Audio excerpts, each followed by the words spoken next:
തിരിച്ചെത്താം ചർച്ചയിലേക്ക്. അഡ്വക്കേറ്റ് റഹീം, ഇപ്പോൾ സെൻകുമാറിനെതിരായ വിജിലൻസ് അന്വേഷണങ്ങൾ ഏതൊക്കെയാണെന്ന് ഇപ്പോൾ സ്വരുക്കൂട്ടിക്കൊണ്ടിരിക്കുകയാണ് സർക്കാർ എന്നാണ് പുതിയ വാർത്ത. നേരത്തെയുള്ള ഒരുപാട് അന്വേഷണങ്ങളുണ്ട്, 5-6 കേസുകളുണ്ട്. ഇതൊക്കെ കൂടെ സ്വരുക്കൂട്ടിക്കൊണ്ട് അതെല്ലാം കൂടെ ചേർത്തുകൊണ്ട് വീണ്ടും കോടതിയിലേക്ക് പോകാനാണോ ഉദ്ദേശിക്കുന്നത്? അതോ ഞങ്ങളുടെ കയ്യിൽ ഇതൊക്കെ ഉണ്ട് എന്ന് ഒന്ന് സെൻകുമാറിനെ ഭയപ്പെടുത്താനോ? അതൊക്കെ സർക്കാർ വൃത്തങ്ങൾ തന്നെ നേരിട്ട് അഭിപ്രായം പറയേണ്ട കാര്യങ്ങളാണ്. അങ്ങനെ പോകുമ്പോൾ ഇല്ലെന്ന് എനിക്കറിയില്ല. പക്ഷേ ടി.പി. സെൻകുമാർ ഒരുപാട് ആരോപണങ്ങൾക്ക് വിധേയനായിട്ടുള്ള ഒരാളാണ്, ഒരുപാട് അപ്രീതിക്കും പാത്രമായിട്ടുള്ള ആളാണ്. അദ്ദേഹത്തിൻ്റെ നിലപാടുകളൊക്കെ തന്നെ ഒരുപാട് വിമർശന വിധേയമായിട്ടുള്ളതുമാണ്. ഞാനതൊന്നും ഈ സന്ദർഭത്തിൽ അങ്ങനെ ഉന്നയിച്ചുകൊണ്ട് ഞാൻ അധികാര ദുർവിനിയോഗം നടത്തി ജീവനക്കാരൻ പറഞ്ഞു. അല്ല, അദ്ദേഹത്തെ AK ആന്റണിയുടെ കാലത്ത് അദ്ദേഹത്തിനെതിരെ കേസെടുക്കാൻ തീരുമാനിച്ചിരുന്നു. ഉമ്മൻചാണ്ടി വന്നതിന് ശേഷമാണ് അദ്ദേഹം രക്ഷപ്പെടുന്നത്. ഞാൻ അതൊന്നും പോകുന്നില്ല, ഞാൻ നിങ്ങൾ പറഞ്ഞതുകൊണ്ട് പറഞ്ഞതാണ്. ആൾക്കാരൊക്കെ നൽകിയ പരാതികളാണ്. അല്ല, അതൊന്നുമല്ല. ശ്രീ AK ആന്റണിയുടെ കാലത്ത് തന്നെ ഉണ്ട് എന്നാണ് ഞാൻ മനസ്സിലാക്കുന്നത്. ഞാനെന്തായാലും അതൊന്നും പറയാനായിട്ട് ഞാൻ ആഗ്രഹിക്കുന്നില്ല. അതൊക്കെ അവിടെ നിൽക്കട്ടെ, അതൊന്നും പറയുകയല്ല ഞങ്ങളുടെ മാന്യത. ഇവിടുത്തെ പ്രശ്നം ഒരു കാര്യം ചോദിക്കട്ടെ, ചീഫ് സെക്രട്ടറി, സർക്കാർ അങ്ങനെ പോകുന്നില്ലായിരിക്കും, ചീഫ് സെക്രട്ടറി ആ നിലയ്ക്ക് നീങ്ങുന്നു എന്നുള്ള വാർത്ത, ചീഫ് സെക്രട്ടറിക്ക് കൃത്യമായും വിദ്വേഷമുണ്ട്, ശത്രുത മനോഭാവത്തോടു കൂടി തന്നെ പെരുമാറുകയാണ് എന്നതിന്റെ ഏറ്റവും വലിയ പ്രധാനപ്പെട്ട തെളിവല്ലേ ഇത്? ഇതൊക്കെ വാർത്തകളല്ലേ? ആ വാർത്തകൾ എങ്ങനെയാ? നിയമ സെക്രട്ടറി പറഞ്ഞ 3 കാര്യങ്ങളിൽ ഒന്നിനെ തമസ്കരിച്ച അതേ മാധ്യമ പ്രവർത്തകരുടെ വാർത്തകളല്ലേ? ഞാനതിനല്ല 1ഉം 2ഉം ഞങ്ങളും പറയുന്നു, 3ഉം ഞങ്ങൾ പറയുന്നു, നിങ്ങൾ 3 കളഞ്ഞു. അല്ല, അതുകൊണ്ടാണ് ഞാൻ ആവർത്തിക്കുന്നില്ല. ഇവിടെ പോലീസ് സേനയുടെ തലപ്പത്ത് ഒരാളെ നിയമിക്കുക എന്ന് പറയുന്നത് ശ്രീ ടി.പി. സെൻകുമാർ തന്നെ ആലോചിക്കേണ്ട, ടി.പി. സെൻകുമാറിനെ ഇന്ന് ന്യായീകരിക്കുന്ന പ്രതിപക്ഷം ഉൾപ്പെടെയുള്ളവർ ആലോചിക്കേണ്ട ഒരു കാര്യം.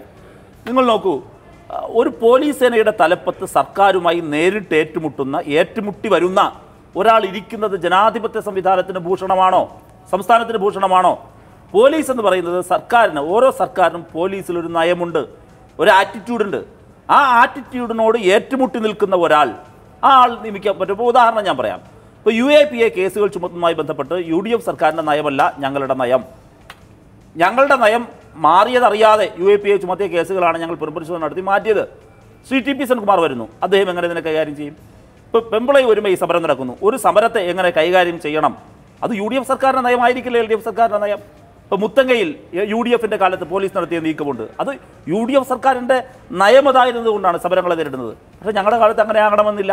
അപ്പോൾ ഇത് ഒരു സർക്കാരിൻ്റെ പോളിസിയാണ്. അപ്പോൾ സർക്കാരുമായി ഒരുപാട് ആത്മബന്ധം പുലർത്തി പോകേണ്ടുന്ന ഒരു പോസ്റ്റാണ് കേരളത്തിൻ്റെ പോലീസ് ചീഫ്, ക്രമസമാധാന ചുമതലയുള്ള ചീഫ് എന്നത്. അവിടെ ടി.പി. സെൻകുമാർ ആലോചിക്കേണ്ട ഒരു കാര്യം, പ്രതിപക്ഷം ആലോചിക്കേണ്ട ഒരു കാര്യം, ഇത്തരത്തിലുള്ള ഏറ്റുമുട്ടലിന് രാഷ്ട്രീയ താല്പര്യത്തിന് വേണ്ടി ഗാലറിയിൽ ഇരുന്ന് കൈയടിക്കുന്നവർ, അത് ജനാധിപത്യത്തിന്റെ എന്നുകൂടി ഓർമ്മ വേണം. സുപ്രധാനമായ മറ്റു വിധി കൂടി അതേ ദിവസം ഉണ്ടായിട്ടുണ്ട്, 24-ാം തീയതി. അന്ന് സർക്കാർ എടുത്ത നടപടി കൂടി ശ്രദ്ധിക്കേണ്ടതാണ്. KT ജയകൃഷ്ണൻ മാസ്റ്റർ വധക്കേസിൽ പ്രതികളെ വിടാനുള്ള സുപ്രീം കോടതി വിധി അന്നേ ദിവസമാണ് പുറത്തുവിട്ടിരിക്കുന്നത്. സർട്ടിഫൈഡ് കോപ്പി അന്ന് കൊടുത്തിട്ടില്ല, അവരെ പുറത്തുവിട്ടു അതേ ദിവസം. അല്ല, സർട്ടിഫൈഡ് കോപ്പി ഞങ്ങൾ ഇതിലും ആവശ്യപ്പെട്ടില്ലല്ലോ. സർട്ടിഫൈഡ് കോപ്പി മാധ്യമങ്ങൾ നടപടിയിലേക്ക് പോയ വേഗതയെ കുറിച്ചാണ് റഹീം പറയുന്നത്. ഒരു കേസിൽ ഈ പറയുന്ന പർട്ടിക്കുലർ കേസിനെ എടുക്ക്, ആ കേസിൽ ഒരു പ്രതികളെ വിട്ടയക്കണം എന്ന് സുപ്രീം കോടതി പറഞ്ഞാൽ ശ്രീ ഇദ്ദേഹത്തിന് അറിയാലോ, ഒരു നിമിഷം പോലും ഏത് വധക്കേസാകട്ടെ പ്രതികളൊന്നാ, ജയിലിനകത്ത് ഒരാൾ കിടന്നാൽ ഒരു കോടതി ബെയിൽ ഗ്രാന്റ് ചെയ്താൽ, സുപ്രീം കോടതിയിലൊന്നും പോണ്ട, ഒരു നിമിഷം പോലും തടവിൽ പാർപ്പിക്കാൻ പിന്നെ ഒരു സർക്കാരിനും അധികാരമില്ല. സർക്കാരിന് അധികാരമില്ല. രണ്ട് ഇത് അതുപോലല്ല. നിങ്ങൾ ഇത് തമ്മിൽ താരതമ്യപ്പെടുത്തരുത്, അത് ഒരിക്കലും ശരിയല്ല. ഞാൻ പറഞ്ഞുതരാം.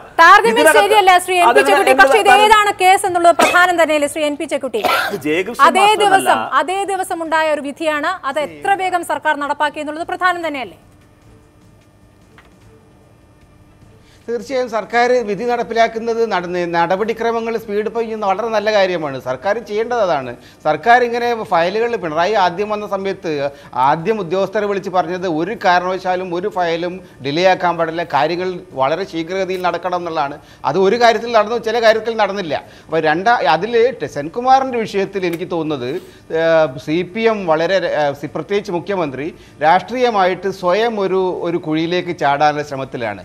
അതെന്താണെന്ന് വെച്ച് കഴിഞ്ഞാൽ, ഒരു ഉദ്യോഗസ്ഥനെ കണ്ട് ഭയപ്പെടുന്ന ഒരു മുഖ്യമന്ത്രിയാണ് കേരളത്തിൽ എന്ന് വന്നാൽ അത് വളരെ സങ്കടകരമാണ്. കാരണം ഇയാൾ ആരാണ്? അയാൾ ഒരു ഉദ്യോഗസ്ഥൻ മാത്രമാണ്. ആ ഉദ്യോഗസ്ഥൻ ഏതെങ്കിലും നിലയ്ക്ക് ഇടതുപക്ഷ സർക്കാരിൻ്റെ നിലപാടുകളല്ല അദ്ദേഹം സ്വീകരിക്കുന്നതെങ്കിൽ അയാളെ തിരുത്താനും നിലയ്ക്ക് നിർത്താനുള്ള കപ്പാസിറ്റി കേരളത്തിലെ മുഖ്യമന്ത്രി കൊടുത്തിട്ടുണ്ട്. കേരളത്തിലെ ജനങ്ങൾ ആരെയാണ് ആ ഭരണത്തിൽ ഏൽപ്പിച്ചിരിക്കുന്നത്? കേരളത്തിലെ ഇടതുപക്ഷ സർക്കാരിനല്ല, അല്ലാണ്ട് ഒരു ഉദ്യോഗസ്ഥനെ അല്ലല്ലോ സർക്കാർ ജനങ്ങൾ അപ്പോൾ ഒരു ഉദ്യോഗസ്ഥന് അനുകൂലമായിട്ടൊരു വിധി വന്നാൽ ആ വിധി നടപ്പിലാക്കുകയും ആ വിധിയുടെ അടിസ്ഥാനത്തിൽ പിന്നെ അദ്ദേഹത്തിന്റെ ചുമതലകൾ ചെയ്യാൻ അദ്ദേഹത്തോട് ആവശ്യപ്പെടുകയാണ് ചെയ്യേണ്ടത്. ഏതോ ചില കാരണങ്ങളാൽ, സാങ്കേതികമായ ചില കാരണങ്ങളാൽ അദ്ദേഹം തിരിച്ചു വരികയാണ്. ആ തിരിച്ചു വരുന്ന സാഹചര്യത്തിൽ നിയമവാഴ്ച ഉറപ്പുവരുത്താനുള്ള ബാധ്യത കേരളത്തിലെ നടപടിക്രമങ്ങൾ വേഗം നടക്കട്ടെ എന്നാണ് സർക്കാർ തീരുമാനിക്കുന്നത്. ബഹുമാനായ ശ്രീ എൻ ബി ചെക്കുട്ടി പറഞ്ഞത് തന്നെയാണ് എന്റെ വാദം. സർക്കാരിനെയാണ് ഏൽപ്പിച്ചത്, ഗവൺമെന്റിനാണ് ജനങ്ങൾ വോട്ട് ചെയ്ത് അധികാരത്തിലേറ്റത്. പോലീസ് നയം ഉൾപ്പെടെയുള്ള കാര്യങ്ങൾ ഗവൺമെന്റ് ഒരു വില്ലുണ്ട്. ഞാൻ അങ്ങയോട് വിനീതമായൊരു ചോദ്യം ചോദിക്കുന്നു, അങ്ങയുടെ അഭിപ്രായം എന്തുവാകട്ടെ? ശ്രീ ടി പി സെൻകുമാർ നാളെ വന്നു എന്ന് തന്നെ ഇരിക്കട്ടെ. ഇതുപോലെ ഏറ്റുമുട്ടൽ നടത്തി സർക്കാരുമായി നേരിട്ട് യുദ്ധപ്രഖ്യാപനം നടത്തുന്ന ഒരാൾ DGP പോലെ ക്രമസമാധാന ചുമതലയുള്ള പ്രധാനപ്പെട്ട പോസ്റ്റിൽ ഇരിക്കുന്നത് സംസ്ഥാനത്തിന് ഗുണകരമാകുമോ എന്ന് അദ്ദേഹം നിഷ്പക്ഷമായ അഭിപ്രായം പറഞ്ഞാട്ടെ. അല്ല പറയട്ടെ, ചെക്കുട്ടി പറയട്ടെ, ഞാൻ അദ്ദേഹത്തോട് പറയട്ടെ.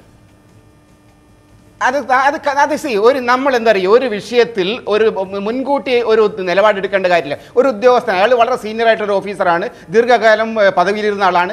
അദ്ദേഹത്തിന്റെ നിലപാടുകളെ സംബന്ധിച്ച് സർക്കാരിന് അഭിപ്രായ വ്യത്യാസമുണ്ടെങ്കിൽ പൊതുസമൂഹത്തിനകത്ത് പൊതുസമൂഹത്തെ അംഗീകരിക്കുന്നുണ്ടെങ്കിൽ നടപടിയെടുക്കാൻ കഴിയും. അത് ഒരു രാഷ്ട്രീയമായിട്ടുള്ള വിഷയവും ഒരു അഡ്മിനിസ്ട്രേറ്റീവ് വിഷയവും രണ്ടായിട്ട് കാണണം. അഡ്മിനിസ്ട്രേറ്റീവ് ആയ ഒരു ആക്ഷന്റെ പ്രശ്നമാണ് ഇപ്പോൾ. അയാൾക്ക് നിയമനം കൊടുക്കണം, അതിനുശേഷം അയാൾ എടുക്കുന്ന നടപടിക്രമങ്ങളിൽ തെറ്റുണ്ടെങ്കിൽ അയാളെ തിരുത്തണം. അതാണ് ചെയ്യേണ്ടത്. അതല്ലാതെ അദ്ദേഹം ഭാവിയിൽ എന്ത് ചെയ്യും എന്നൊക്കെ ആലോചിച്ച് ബേജാറായിട്ട് അയാൾ മാറ്റി നിർത്താൻ സർക്കാരിന്റെ കഴിവുകേടായിട്ട് മാത്രമേ കാണാൻ കഴിയുള്ളൂ. ഈ രീതിയെ കുറിച്ചാണ് ഞാൻ പറഞ്ഞത്. നാച്ചുറൽ അല്ലേ, അയാൾ കാര്യത്തിലൊന്നും സർക്കാരിന് വ്യക്തമായ ഒരു നിലപാടുണ്ട്. സുപ്രീം കോടതി ഒരു വിധി പറഞ്ഞാൽ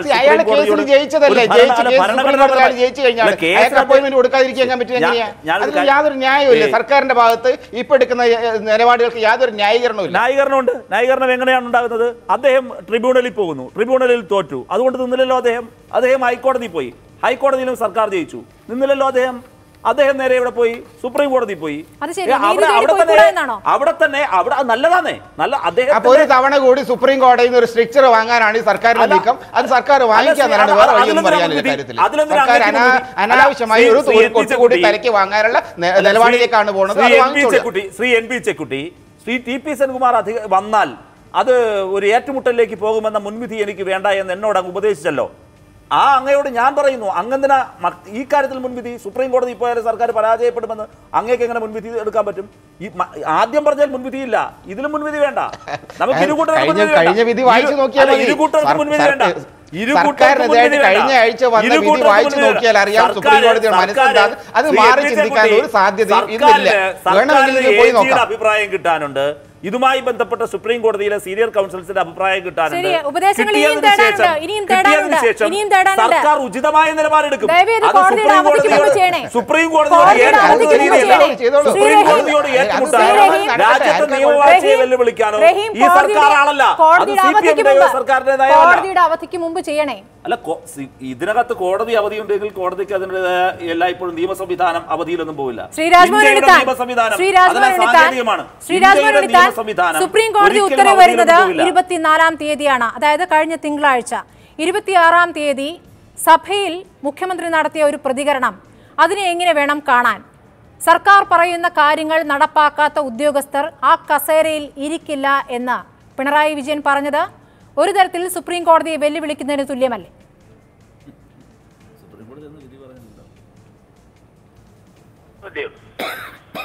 ശ്രീ രാജ്മോഹൻ ഉണ്ണിത്താൻ, ഈ റഹീമിന്റെ വാദഗതികൾ കേട്ട് കേരളത്തിലെ നിയമജ്ഞന്മാരൊക്കെ അത്ഭുതപ്പെട്ടിരിക്കുകയായിരിക്കും.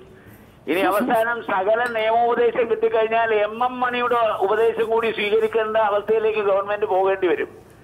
എന്തൊരു വാദഗതിയാണ്! ഒരു തെരഞ്ഞെടുക്ക ഗവൺമെന്റ് ഇവിടെ ജുഡീഷ്യറിയെ വെല്ലുവിളിക്കുകയാണ്, നിയമവാഴ്ചയെ വെല്ലുവിളിക്കുകയാണ്. സുപ്രീം കോടതി ഇന്ത്യയിലെ പരമോന്നത കോടതിയാണ്. ആ കോടതി ഒരു ഉത്തരവ് പുറപ്പെടുവിച്ചിട്ട് ആ ഉത്തരവ് നടപ്പിലാക്കാൻ മുഖ്യമന്ത്രി തന്റെ വ്യക്തിപരമായ വിദ്വേഷവും വിരോധവും തീർക്കാൻ വേണ്ടി സുപ്രീം കോടതിയുടെ വിധിയെ വെച്ച് നീട്ടിക്കൊണ്ടു പോവുകയാണ്. ഇത് വളരെ അപഹാസ്യമായ നടപടിയാണ്. ഈ ഉദ്യോഗസ്ഥൻ ഈ ഗവൺമെന്റിനെതിരല്ല. എന്നും എല്ലാ ഗവൺമെന്റുകളുടെയും ഒരു ഒബീഡിയന്റ് സർവന്റായി പ്രവർത്തിച്ച ആളാണ് സെൻകുമാർ. ശ്രീ രാജ്മോഹൻ ഉണ്ണിത്താൻ, പക്ഷേ സർക്കാരിനെതിരെയല്ല അദ്ദേഹത്തിന്റെ പരാതി. സർക്കാരിനെതിരെയല്ല, ചീഫ് സെക്രട്ടറിക്കെതിരെയാണ്. ചീഫ് സെക്രട്ടറിക്കെതിരെയാണ്. ചീഫ് സെക്രട്ടറിക്ക് വ്യക്തിവിരോധമുണ്ട് എന്നുള്ളതാണ് പരാതി. ശ്രീ രാജ്മോഹൻ ഉണ്ണിത്താൻ, ചീഫ് സെക്രട്ടറിക്കെതിരെയാണ് പരാതി. ചീഫ് സെക്രട്ടറി ഇനിയും ഏതറ്റം വരെയും താൻ ആ കസേരയിൽ വരാതിരിക്കാൻ ശ്രമിക്കും എന്ന് ചീഫ് സെക്രട്ടറിക്കെതിരെയാണ് പരാതി, സർക്കാരിനെതിരെയല്ല. ചീഫ് സെക്രട്ടറിക്കെതിരെ പരാതി എന്ന് പറഞ്ഞാൽ ഇതിനകത്ത് മുഖ്യമന്ത്രി ശ്രീ പിണറായി വിജയന്റെ വ്യക്തിപരമായ വിദ്വേഷത്തിന് ചീഫ് സെക്രട്ടറി കൂട്ടുനിൽക്കുകയാണ്, അത്രയേ ഉള്ളൂ. അല്ല, ചീഫ് സെക്രട്ടറി അല്ല, എറിഞ്ഞവനെ പിടിക്കാതെ ഏറിന് പിടിച്ചിട്ട് വല്ല കാര്യമുണ്ടോ? ഇത് എറിഞ്ഞത് ശ്രീ പിണറായി വിജയനാണ്. കാരണം ശ്രീ സെൻകുമാർ DGP ആയിരിക്കുമ്പോഴാണ് മലബാറിൽ മാർഷൽ ക്യൂറാത്തിയിലെ പ്രബലന്മാർ പ്രതികളായ വന്നത്. ആ കേസിലെ സകല പ്രതികളെയും പിടിച്ചു, മുമ്പിൽ ഹാജരാക്കി. അതിന്റെ വിരോധം വിദ്വേഷം തീർക്കാനാണ്, അതിന്റെ പകപോക്കനാണ് അദ്ദേഹത്തെ ഈ സ്ഥാനത്ത് നിന്ന് മാറ്റിയതിന് യാതൊരു ന്യായീകരണമോ വിധികളോ ഇല്ലെന്ന് സുപ്രീം കോടതി വിധിച്ചു കഴിഞ്ഞു. ആ വിധി മാനിക്കുന്നില്ലെങ്കിൽ കൂടുതൽ പ്രഹരം സുപ്രീം കോടതിയിൽ രാഷ്ട്രീയ കാരണങ്ങളാണെന്ന സംശയം കോടതിയും പറഞ്ഞിട്ടുണ്ട്. തിരിച്ചെത്താം ഒരു ചെറിയ ഇടവേളയ്ക്ക് ശേഷം.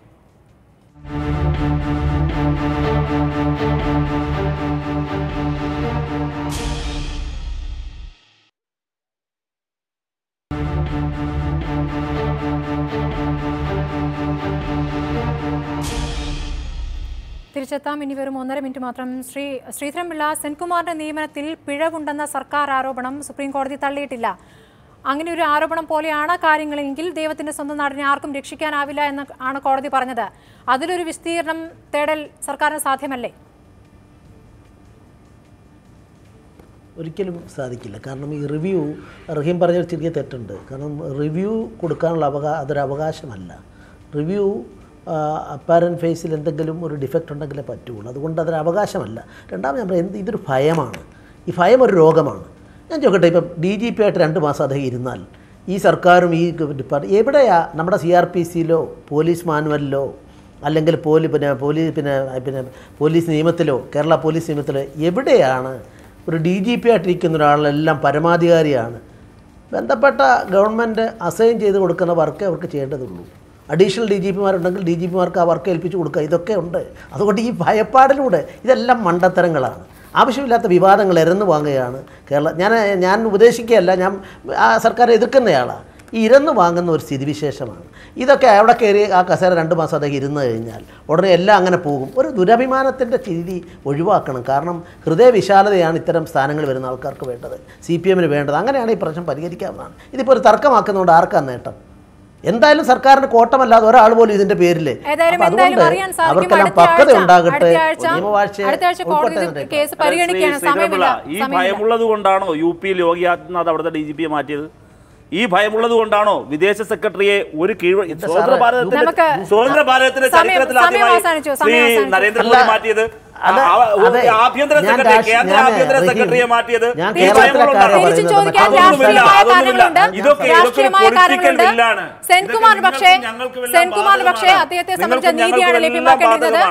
സെൻകുമാറിന്റെ ഹർജിയിൽ കോടതിയുടെ തീരുമാനം അടുത്തയാഴ്ച തന്നെ പ്രതീക്ഷിക്കാം. അപ്പോൾ അറിയാം സർക്കാരിന് എന്തെടുക്കാൻ സാധിക്കും ഈ വിഷയത്തിലെന്ന്. സൂപ്പർ പ്രൈം ടൈം അവസാനിക്കുകയാണ്. ഇനി ചോദ്യോത്തരം കാണാം.